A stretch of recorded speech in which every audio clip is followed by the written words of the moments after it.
Barbell bench press. For this exercise, I'm going to make sure that when I set up, I focus on a couple of key things. One would be 4 points of contact, and that is my feet are always going to remain in contact with the floor. My butt is always going to remain in contact with the bench. The upper part of my shoulders, which is the trapezius, usually about right here, is going to stay in contact with the bench, and last but not least, the back of my head is going to stay touching the bench. I'll explain the importance of each of those as I go along. When I set up, I want to make sure that my eyes are directly under the barbell. When I go to grip, I want the barbell to run right across my palm, and I want to wrap my thumb around the bar. You see a lot of people put their thumb behind the bar. I've always called that a suicide grip, because I've seen one too many videos that have gone wrong with the bar just slipping out of people's hand and crushing them. So make sure that you got your thumb around the bar, and you want to focus on squeezing that bar as if you were trying to squeeze silly putty and make it come out through your fingers. So you'll set up with your feet flat to the floor, butt flat to the bench, and you want to make sure that your eyes are directly under the bar. It's okay to have a good arch in your back. If you're dealing with any lower back pain, you can modify this by taking two plates, like weighted plates, or small steps, and putting them up under your feet to raise your feet up, which will help to keep your back flat into the floor. Flat into the bench, while at the same time keeping your feet in contact with the floor and keeping you stable so that you don't fall off this bench. I'm going to pull my shoulder blades tight together. Make sure that my feet are in contact with the floor if I'm not dealing with any lower back pain.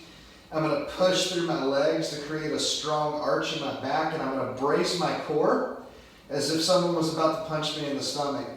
I'm going to go one thumb width out from the knurling on the bar, and again, before I ever start to push this bar up out of the rack, I'm going to wrap my thumbs around and squeeze the bar tight with the silly putty analogy, pretending as if I was squeezing silly putty through my fingers.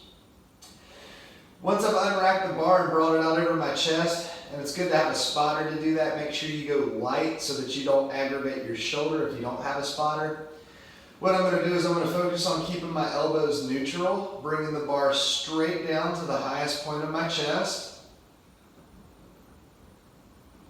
and then pushing through. If you look at this, because of the arch in my back and the base that I've created to push against, at no point does my shoulder hyperextend.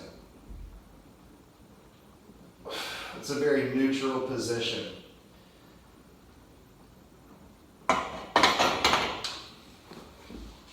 A couple things that I want to touch on real quick is making sure that your head stays in contact with the bench.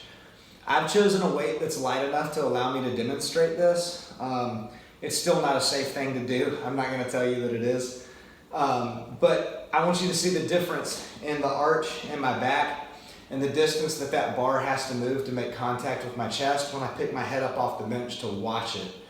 If I feel for it, it's one movement, but if my head comes up because I'm having to watch it touch, the arch in my back is going to break, and it's going to take away from the strength that I have to push that bar back up.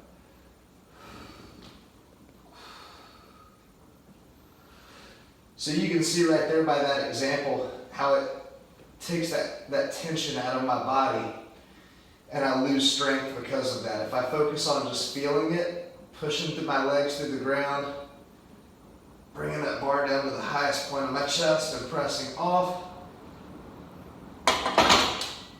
that base that I've created is stable, and it decreases the distance of which my arms have to push that bar back up.